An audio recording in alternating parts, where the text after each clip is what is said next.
Good morning student. आज हम practice bench का ये तीसरी क्लास लेके आ रहे हैं जिसका टॉपिक है परसेंटेज। और इसमें हम तीसरी क्लास को आगे बढ़ाएंगे जिसमें पहला सवाल हम करते हैं 1 घंटा 45 मिनट एक दिन का कितना परसेंट है। तो 1 घंटा 45 मिनट का हो गया मतलब 105 मिनट। 105 मिनट 1 घंटा एक दिन का कितना परसेंट है। तो एक दिन में होते हैं 24 घंटे और 1 घंटे में होते हैं 60 मिनट। तो ये इसका कितना परसेंट है, इसको हम सरल करेंगे। ठीक है, ये हो गया 3, ये हो गया 5 और ये हो गया 35। 35 मान 175 होता है, तो 175 में 24 का भाग देंगे तो ये हो जाएगा 24, 7 168 और उसके बाद जाएगा फिर वापस कितना बचा 168 और 75 2, 5 और 2 7, तो 7 बचा 7 0, यहाँ पॉइंट लगा दिया। अब 24 में 24 3 72 होता है, 24 में 48 7.2 यहाँ 2 में आ रहा है। चलो एक और करते हैं इसमें, तो यहाँ 22 बचेगा, 22 में 0 लगाएंगे तो और हो जाएगा 24 का भाग इसमें 9 बार के लगभग जाएगा, तो 7.29 आंसर बी है। अब हम अगला क्वेश्चन करेंगे। दो संख्याएं तीसरी संख्या से क्रमशः 20% तथा 50% अधिक है, तो पहली संख्या दूसरी का कितना परसेंट है। अच्छा, दो संख्याएं तीसरी संख्या से इतना इतना अधिक है, तो ए इसको ऐसे करेंगे हमेशा ए बी सी। तो तीसरी संख्या 100 है उससे, तो पहली संख्या 20% अधिक है तो 120 और इससे कितना अधिक है 50% अधिक है तो 150। अब ये बोल रहा है पहली संख्या दूसरी संख्या का कितना प्रतिशत है, दूसरी संख्या का कितना प्रतिशत है। तो इसको हम काट भी सकते हैं, कोई बड़ी बात नहीं। ये 5 3 3 का भाग 5 बार और 3 का भाग 4 बार, तो ये इसका कितना परसेंट है। बोला ना पहली संख्या दूसरी संख्या का कितना परसेंट है, 5 4 का कितना परसेंट, 80% है। आंसर हो गया। अब हम थर्ड देखेंगे। तुलसी राम का वेतन कश्यप से 20% अधिक है। यदि तुलसी राम 720 रुपये बचत करता है तो उसका जो उसके वेतन का 4% है, तो कश्यप का वेतन कितना है। अच्छा, तुलसी राम का वेतन कश्यप के वेतन का 20% अधिक है, तो तुलसी राम टी और कश्यप के, तो ये हो गया तुलसी राम का वेतन कश्यप से 20% अधिक है, तो कश्यप से 20% अधिक है तो कश्यप का 100 है, तो ये 120 हो गया। ठीक है, यदि तुलसी राम 720 रुपये बचत करता है, अच्छा, जो उसके वेतन का 4% है, तो वेतन कितना है 120 है, उसका 4%, 120 का 4% कितना हो गया, तो 48 हो गया। और 48 की वैल्यू कितनी दे रखी है, 720 दे रखी है। बचत करता है, इतनी बचत करता है। ठीक है, तो कश्यप का वेतन कितना, कश्यप मतलब 100 है, तो 100 की वैल्यू हमें पूछी, तो हम इसको करेंगे 12 का भाग देंगे, 12 चौक 50 और 12 छक्कन 72 60 आ गया। अब इसमें 4 का भाग देंगे, 4 25 आ गया, 25 100, 25 को 125 150, तो 150 का मतलब हो गया ये 15,000 और 2 0 साथ में चिपका दें। तो अब इसका अगला, इसका आंसर 15,000 है। अब इसका चौथा नंबर क्वेश्चन देखते हैं। एक वस्तु के मूल्य में पहले 10% वृद्धि पुनः 20% वृद्धि की जाती है। यदि अंतिम मूल्य 33 रुपये है तो वस्तु का प्रारंभिक मूल्य कितना है। तो ये बहुत ईजी क्वेश्चन है, इसको हम वैसे करेंगे परसेंटेज बेस पे। तो 10% वृद्धि मतलब पहले 10 था अभी 11 हो गया। 20% वृद्धि का मतलब पहले 20% का मतलब 1/5, पहले 5 था अब 6 हो गया, तो ये कितना हो गया 66, 11 छकड़े 66 और 10 पाँच 50। ठीक है, तो 66 की वैल्यू में दे रखी 33। ठीक है, तो 50 की वैल्यू कितनी हो जाएगी 25, ये इसका आधा है ना, ये इसका आधा है, ये भी इसका आधा होगा 25 आंसर। तो अब 5 नंबर क्वेश्चन देखते हैं। एक छात्र को विज्ञान में 300 में से 32% अंक प्राप्त होते हैं और भाषा के विषय में 200 में से कितने प्रतिशत अंक प्राप्त करें ताकि उसका 46% हो जाए। इसको हम एलिगेशन से करेंगे। 300 और 200 500 हो गए, तो यहाँ भाषा लिख देते हैं, विज्ञान साइंस लिख देते हैं और यहाँ भाषा लैंग्वेज लिख देते हैं। ठीक है, अब हम 300, ये 300 नंबर की है और ये 200 नंबर की है। अब इसमें से 32% अंक इसको प्राप्त हुए हैं और इसको पता नहीं कितने में एक्स मान लेते हैं, और इसको उसका कुल वेतन, जो कुल वेतन का कितना है 46% है, तो कुल वेतन 500 का 46% ऐसा है। ठीक है, तो इसको एलिगेशन लगाएंगे, तो कुल प्रतिशत 46 है, एलिगेशन लगाएंगे। ओके, तो इसका अनुपात भी 3:2 होगा, तो इसको हम थोड़ा सा ऊपर कर लेते हैं ऐसे, हाँ इसको वापस ऐसे, तो इसका अनुपात 3:2 है, तो ये 3:2 है ना। तो अब देखना ये कितना अंतर है इसमें, इसमें अंतर 8 और 6 14, 14 का वैल्यू कितनी है 2 के बराबर है, तो 1 की वैल्यू 7, तो 3 की वैल्यू कितनी है 21 आ जाएगी। ठीक है, अब पूछा क्या है, तो 21 3 63 आ रहा है ना, तो ये आंसर है। 21 थी 63, ये नहीं।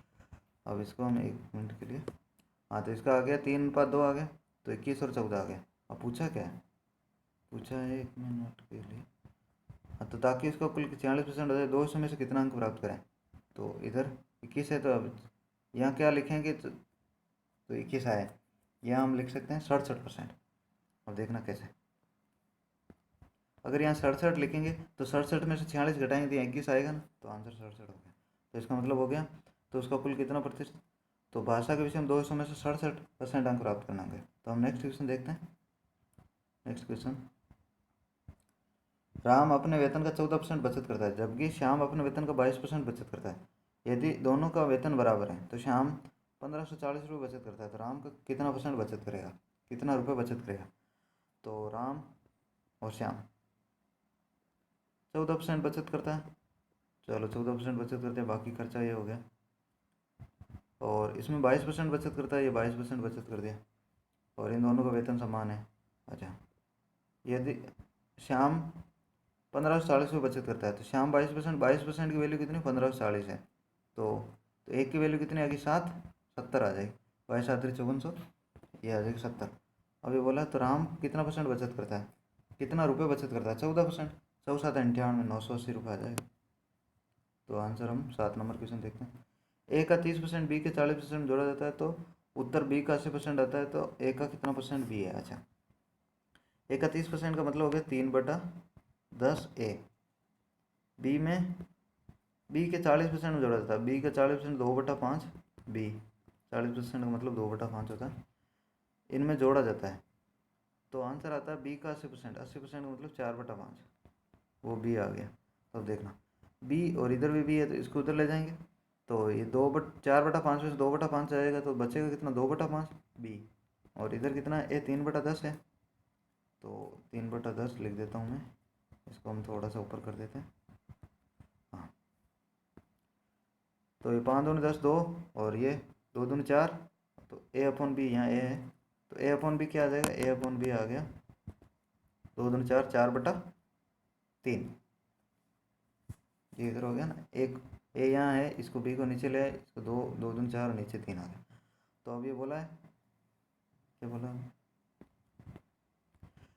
उत्तर, हाँ ये आ गया। तो ए का कितना प्रतिशत बी है, ए का कितना प्रतिशत बी है, तो ए का कितना प्रतिशत बी है, तो ए का तो कितना, 4 का 3 कितना % है, तो 3/4 75% है, 75%, तो इसका आंसर क्या आ जाएगा, 75%। अब हम नेक्स्ट क्वेश्चन करेंगे। चीनी के मूल्य में 20% वृद्धि हो जाती है, तो चीनी की खपत में कितना % कम करें ताकि चीनी में खर्च में परिवर्तन हो। 20%, इसको हम सीधा क्वेश्चन करते हैं। 20% की वृद्धि का मतलब हो गया 20/120, तो 1/6 आ गया। 1/6 का मतलब होता है 16×96, 16 से ही 2/3%, इसको हम डायरेक्ट ऐसे करते हैं। और अगर यहाँ कमी होती तो यहाँ 20 लिखते हैं, अपॉन 80 लिखते हैं, ठीक है, और वृद्धि हो रही तो 20/120। तो अब हम 9 नंबर क्वेश्चन देखेंगे। एक वस्तु में 60% बढ़ जाता है, तो कटौती में कितना, एक तरफ बढ़ता है दूसरी तरफ घटता है अपना, तो 60% बढ़ेगा, तो मतलब पहले 60 लिखेंगे और 160 आ जाएगा, 60% बढ़, 100 हमेशा होती वैल्यू। तो इसको हम सरल करेंगे तो 3 कितना आ जाएगा, 8 आ जाएगा, 3/8 आ जाएगा। तो 3/8 कितना % होता है, 37.5% होता है, क्योंकि 1/8 12.5, और 12.5 का 3 गुणा 37.5। तो अब क्वेश्चन नंबर 10 देखें। सेब की कीमत में 10% की कमी, यहाँ वृद्धि नहीं है, कमी है, कमी के कारण एक व्यक्ति को 54 रुपये में 10 सेब अधिक खरीद सकता है, तो कमी के बाद प्रति दर्जन सेब की कीमत क्या होगी। अच्छा, तो 10% कमी का मतलब हो गया, पहले तो था इसका 100, अब हो गया इसका 90, अब 10 ही सेम है, 10 सेब अधिक खरीद रहा है, ठीक है, ये मूल्य में भी उतनी कमी हुई है, और 54 रुपये की बात हो रही है, 54 रुपये में 10 सेब अधिक खरीद रहा है, तो कमी के बाद प्रति दर्जन मतलब 12 से गुणा करेंगे, प्रति दर्जन सेब की कीमत क्या होगी, प्रति दर्जन सेब की कीमत बतानी। तो अब मान लो आप ये इसको हम काट देते हैं, तो 10 और 1, तो इसमें कितना डिफरेंस आ रहा है, एक की वैल्यू कितनी है, 10 है, ठीक है, एक की वैल्यू 10 है, तो इसमें 10 ही है, ये 10 है, और ये अनुपात 10 और 9 हो गया, 10:9। तो हम ये 10 से इससे गुणा करेंगे, ये 100 सेब आ जाएगा, इधर 90 सेब आ जाएगा, तो पहले 90 सेब खरीद रहा था, अब 10 सेब अधिक खरीद रहा, मतलब 100 सेब खरीद रहा है, ठीक है, अब 100 सेब खरीद रहा है, और एक सेब की वैल्यू 54, तो 100 की कितनी ये, और इंटू एक, ये एक का आगे एक का मूल्य है, ये एक सेब का मूल्य कितना, 0.54 रुपये है, तो 12 दर्जन, 12 से गुणा कर देंगे, तो ये आ जाएगा 0.54 को 12 से गुणा करें, 12×4 = 8, 1 के अंत में आ रहा, तो आंसर हो जाएगा ए। ठीक है, इसका सीधा तरीका हो गया ना, 12×4 8, जिसके पीछे आ रहा वही आंसर है। तो अब ये अगला 11 नंबर क्वेश्चन देखते हैं। 75 ग्राम के चीनी में 30% चीनी है। अच्छा, 30% चीनी है तो बाकी 70% वो हो गया माल, घोल हो गया 70%। तो घोल में कितने परसेंट चीनी डालेंगे, नए घोल में 70% चीनी हो जाए, तो 75 ग्राम या 75 ग्राम, इसमें क्या है 30% चीनी है, तो 30% शुगर मान लेते हैं और 70% बाकी घोल मान लेते हैं। तो ये शुगर एस और घोल का मतलब बाकी लिक्विड अलग पदार्थ। तो अब बोला है कि अनुपात, अब बोला है कि तो घोल में कितने परसेंट चीनी, कितना चीनी और डालें, तो चीनी ये 30 है, 30 में से कितना डालें, तो 100 मान लो, और ये समानुपात है, कितना डालें कि नए घोल में 70% चीनी हो जाए, तो चीनी का अनुपात 70% 7, और उधर 30 बचेगा, 7:3। तो ये इसको ऐसे करेंगे, इसको ऐसे करेंगे, तो ये कितना आ जाएगा, इसको थोड़ा ऊपर कर लेते हैं, ये हो जाएगा 3×3 = 9, 90, 90 + 3x, और वैल्यू आ जाएगी 7×7 = 49, 490। ठीक है, तो 90 घटा देंगे 400 आ जाएगा। अच्छा 400, 3x आ गया, 7×7 = 49, 490 आ गया। तो पूछा क्या है, तो इसमें से 90 घटाएंगे तो 3x की वैल्यू कितनी आ गई, 400, तो x की वैल्यू कितनी आ जाएगी, तो ये 133 पॉइंट कुछ आ रहा है। तो इसमें आप 1 मिनट देख लें वापस।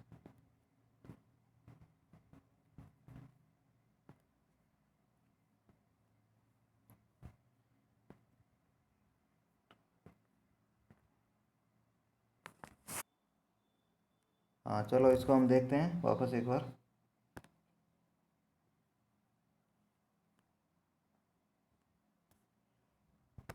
हाँ, 75 ग्राम के चीनी के घोल में 30% चीनी है, तो 75 ग्राम का 30% निकालना पड़ेगा हमें, है ना। 75 ग्राम 30% निकाल लेंगे, तो 25 75 2500 और 3×3 = 9। तो इसका 75 का 30% निकालते हैं, ये 30% चीनी है, तो 75 का 30% हो गया, 75 2500, 90/4। चल ठीक है, 90/4 आ गया। ये शुगर है, बाकी कितना है 70%, 70% का मतलब ये 7, तो 7×3 = 2, 110/4। ठीक है, तो 4 हटा देते हैं, ये आ गया। अब ये बोल रहा है कि कितने, तो घोल में कितनी चीनी डालेंगे नए घोल में 70% चीनी हो जाए। तो हम इसको एक बार इस क्वेश्चन को सबसे लास्ट में देखेंगे। एक व्यक्ति अपने आय का 75% खर्च करता है, तो उसकी 20% बढ़ जाती है, आय बढ़ जाती है, और वो अपने खर्च का 15% की वृद्धि कर देता है, तो उसकी बचत में कितने प्रतिशत वृद्धि होगी। अच्छा, तो इसको हमेशा ऐसे क्वेश्चन करते हैं, इसमें हम लेंगे आय, इनकम, तो आय, खर्च, बचत। एक व्यक्ति 75% खर्च करता है, 75% खर्च कर दिया, तो बचत कितना, आय बचत होगी 25%, 20% बढ़ा दिया, आय 100 है, 20% बढ़ा दी 120 हो गई, और तो खर्च में 15% बढ़ती, 15%, 75 का 15% होता है,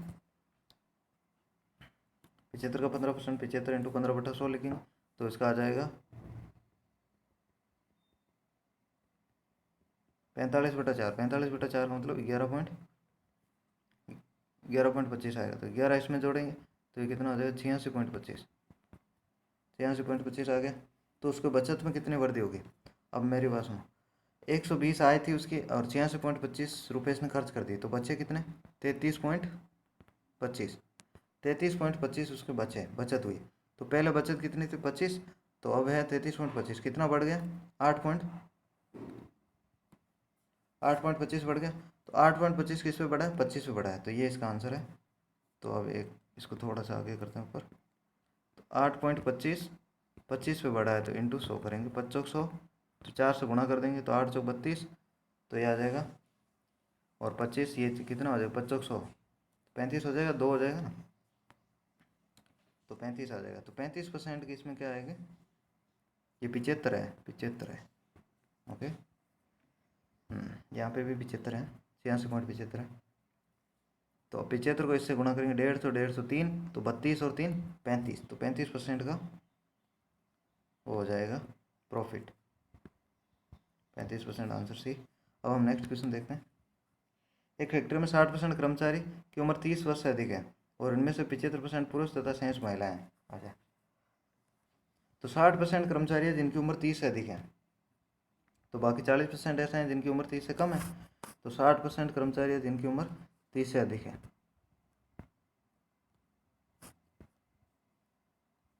30 से अधिक है। तो 75% पुरुष, 67 महिलाएं। तो 75% पुरुष। अब 1350 पुरुष कर्मचारी की उम्र 30 ऊपर से 30 से ऊपर है, तो वही एक ही बात कह रहा है। तो 75% जो पुरुष है वो किसकी वैल्यू है? 1350 की वैल्यू है। ओके, तो 1% की वैल्यू कितनी आ गई? ये 75 को हम 18 से गुणा करेंगे तो आ जाएगा शायद, क्योंकि इसको हम काटेंगे तो 18, एक की वैल्यू 18 आ गई। तो कर्मचारी 100% होते हैं तो 1800 हो गया। ठीक है, अब ये 1800 100% है, वो 60% कर्मचारी के बराबर है। क्यों? क्योंकि ये 30% के ऊपर कर्मचारियों की संख्या है, इधर भी 30% के ऊपर 60% ही कर्मचारी है। तो 1800 की वैल्यू कितनी? 60% के बराबर है। तो एक की कितनी आ गई? एक की आ गई 300 या 30, 18,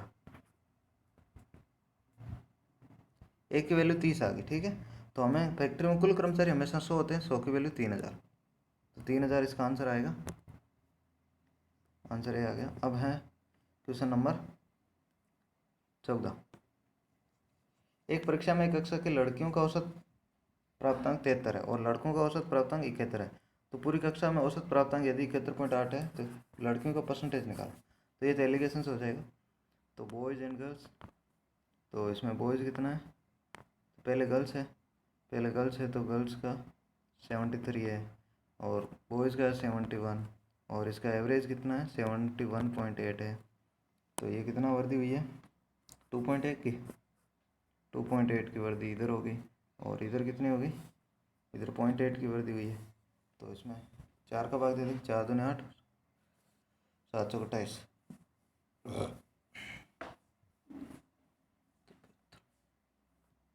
यहाँ 73 है किनका? लड़कियों का, और लड़कों का औसत 71 है। कक्षा का औसत प्राप्तांक 71.8 है। ओके, अच्छा, तो 73 में से ये कितना आएगा?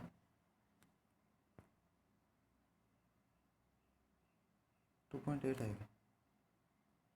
एक मिनट,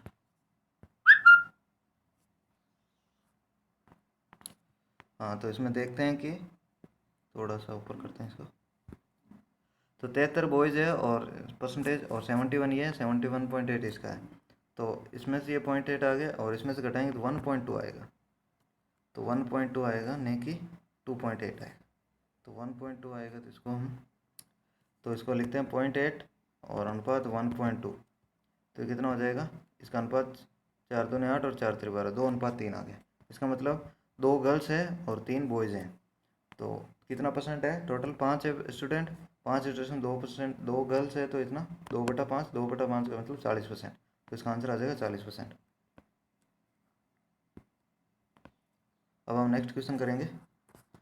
एक संख्या में जब 15 घटाया जाता है तो वह घटकर 80% हो जाती है, तो उस संख्या का 40% कितना होगा? एक संख्या में से 15 घटा दो, तो संख्या x है, x में से 15 घटा लिया तो वह घटकर 80% हो जाती है। तो वो संख्या 80% मतलब 4x/5 होगी। तो x का मान कितना आ जाएगा? तो इसको इधर ले आएंगे और उसको उधर प्लस में हो जाएगा, ये माइनस में, तो 4। तो x/5 की वैल्यू कितनी है? 15 है, तो टोटल संख्या 75 होगी। तो उस संख्या का 40%, 75 का 40%, 2/5, तो यही 15 दूनी 30, 30 आंसर आ जाएगा। तो 30 है इसका आंसर। अब नेक्स्ट क्वेश्चन 16 नंबर देखते हैं। एक वर्ष में रमन के वेतन में 5% वृद्धि होती है, तो वर्तमान वेतन इतना है। तो वर्तमान वेतन तो 1806। इस वर्ष रमन के वेतन में 5% की बढ़ोतरी हुई, तो उसका वर्तमान वेतन 1806 है। तो पिछले वर्ष का वेतन कितना? अच्छा, तो कहने का मतलब ये 105% की वैल्यू है 1806, पहले 100 था और 5% बढ़ी 105, 105 की वैल्यू 1806। ठीक है, तो 100% की वैल्यू निकालनी। तो अब देख लो आप, लगभग कितना आना चाहिए? 1700, 1800, हाँ 1720 के लगभग आएगा। अब देखते हैं कैसे आता है। तो इसमें 5 का भाग दे दें 21 और 5 का भाग दे दें 20। ठीक है, इसमें 7 का भाग जाएगा, ये 3 का भाग दे दो, 3 का भाग, 3 का भाग 6 3 18, 0, 3 दूनी 6, और इसमें 3 का भाग 7 बार। अब 7 का भाग इसमें जाएगा 856 और 6 7 42। 7 का भाग जाएगा 856 और 6 7 42, 86 आ गया। चलो ये भी कैंसिल आउट हो गया। अब 86 को इससे गुणा कर दो, 0 6 दूनी 20 से गुणा करेंगे, 6 दूनी 12, 8 दूनी 16, 1720, 1720 इसका आंसर है। हम क्वेश्चन नंबर 17 देखते हैं। पहले मिश्रण में 20% पानी है, दूसरे मिश्रण में 35% पानी है। तो एक गिलास में 10 भाग पहला मिश्रण है और 4 भाग दूसरा मिश्रण है। तो गिलास के नए मिश्रण में कितना % पानी है? अच्छा, ये बहुत ही अच्छा क्वेश्चन है। तो इसको हम क्या करते हैं, 10 और 4 14, तो इस पूरे भाग को हम 14 मान लेते हैं। 14, तो इसको और ज़्यादा मानने के लिए बड़ा मान लेते हैं, तो इसको 5 से गुणा कर लेते हैं, 70 भाग मान लेते हैं। टोटल भाग 70 है। अब ये इसमें से 2 मिश्रण है, पहला मिश्रण है जिसमें 10 भाग, तो 70, 10 भाग और 4 भाग, 10 अनुपात 4 में बांटेंगे तो 14, 4 5 70, 14 आ गया। तो बोल रहा है कि इसमें पहला भाग तो ये आ जाएगा 50 और दूसरा भाग 20, हो गया ना। ये 10 अनुपात 4 के अनुपात में बढ़ गया, 70 को 10 अनुपात 4 में बांट दिया। अब बोल रहा है कि पहले मिश्रण में 20% पानी है, तो 50 का 20% कितना हो गया? 10। तो इसको थोड़ा सा ऊपर करते हैं, तो 20% 10 हो गया, 40% मिश्रण वो अलग चीज़ होगी, 10% पानी हो गया। और इसमें कितना है? इसमें बोल रहा है कि 35% पानी है, तो 35% पानी है, तो 35% कितना हो जाएगा? 35% पानी है तो ये 35 लिख देते हैं, और 65% अलग मटेरियल है, तो ये हो जाएगा 5 7 35 और 13 5 65, तो ये टोटल 20 ही है। तो 17 और 7 20 है। तो इसमें 20 में से 7 पानी है और इसमें से 50 में से 10 पानी है, तो टोटल पानी कितना हो गया? 17 पानी हो गया। और टोटल मिश्रण कितना है? 70 है। ठीक है। तो अब पूछा है कि नए मिश्रण में पानी का कितना % है, तो ये निकालना है। तो ये हो जाएगा 170 में 7 का भाग दे दो, तो 170 में 7 का भाग देंगे, कितना हो जाएगा? 24, 24 7 167 होता है, तो 24 पॉइंट कुछ आएगा, तो 24 पॉइंट कुछ आएगा, तो वो अब 1 में होगा। तो इसका डी आंसर है 24 पॉइंट कुछ, ये आ रहा है 24 2/7, तो डी आंसर। अब हम नेक्स्ट क्वेश्चन देखते हैं। सेब के मूल्य में कमी के कारण एक व्यक्ति 1.25 रुपये में 3 सेब की जगह 1 रुपये में 3 सेब खरीद रहा है। पहले 100 रुपये में 3 सेब खरीद रहा था, अब 1 रुपये में 3 खरीद रहा है, इसका मतलब मूल्य कम हुआ है। तो इसको कितना % सेब के मूल्य में कमी हुई है? ठीक है। तो पहले कितना था? 1.25 था, अब कितना? 1 रुपये है, तो कितने की कमी हुई है? 0.25 की कमी हुई है। किस पे? 1.25 पे इंटू 100, तो 25 की 125 और 20% की कमी हुई है, तो 20% इसका आंसर है। 19 नंबर क्वेश्चन देखते हैं। एक बक्से में 100 नीली 50 लाल 50 काली गेंद हैं, तो कितनी होगी? 200 गेंदें हैं। 25% नीली है और 50% लाल गेंद निकाल ली। अच्छा, तो वर्तमान में कितने प्रतिशत काली गेंदें हैं? तो हमें वो नहीं देखना है, हमें तो ये देखना है कि वर्तमान में काली कितनी % गेंदें हैं। तो 25% नीली गेंद निकाल ली, तो 75% नीली बची, तो 100 में से 75%, तो 75 गेंदें बची है। अच्छा, प्लस 50% लाल निकाल ली, तो 50 का 50% 25, 25 निकाले तो 25 लाल और बची हुई है, और 50 काली ऑलरेडी है, तो कितनी गेंदें होगी? 100 150 गेंदें। तो 150 गेंदों में से कितने % काली गेंदें हैं? तो काली गेंदें तो अभी भी 50 ही है, तो ये हो जाएगा 1/3, 1/3 का मतलब 33.5%, तो इसका आंसर आ जाएगा सी। अब हम नेक्स्ट क्वेश्चन देखते हैं। एक दर्जन जोड़ी जुराब का अंकित मूल्य 180 रुपये है और उस पर 20% छूट दी जाती है, तो 48 रुपये में कितनी जुराब की जोड़ी खरीदी जा सकती है? तो अब देखो, एक दर्जन, दर्जन का मतलब होता है 12, 12 जोड़ी जुराब का अंकित मूल्य 180 रुपये है। ठीक है। तो एक जोड़ी का कितना आ जाएगा? 15 रुपये आ जाएगा, तो 20% छूट दी है, तो अंकित मूल्य छूट होता है वो अब आ जाएगा विक्रय मूल्य। तो इसने कितने में खरीदा? तो ये आ जाएगा 20% छूट का मतलब 80 का 20% छूट हो गया, तो 80 इंटू ये आ जाएगा 180 इंटू 80/100, तो इसको हम सरल करेंगे तो 18 8 44 144 आ गया। तो मतलब 12 जोड़ी जुराब का वैल्यू 144 रुपये है, तो एक जोड़ी जुराब की वैल्यू 12 रुपये आ गई। तो 48 रुपये में कितनी जोड़ी? तो एक जोड़ी 12 रुपये में, तो 48 रुपये में कितना आ जाएगा? तो 12 चौक 50, इसको भी 4 से 4 जोड़ी जुराब की हम जोड़ी खरीद सकते हैं, तो इसका आंसर भी आ गया। चलो इस क्लास को हम यहीं समाप्त करते हैं, अब हम नेक्स्ट क्लास में मिलेंगे। इस चैनल को मेस बाय धर्माराम को सब्सक्राइब करना ना भूलें और शेयर करें इसको ज़्यादा से ज़्यादा, ताकि मुझे मोटिवेशन मिलता रहे। धन्यवाद।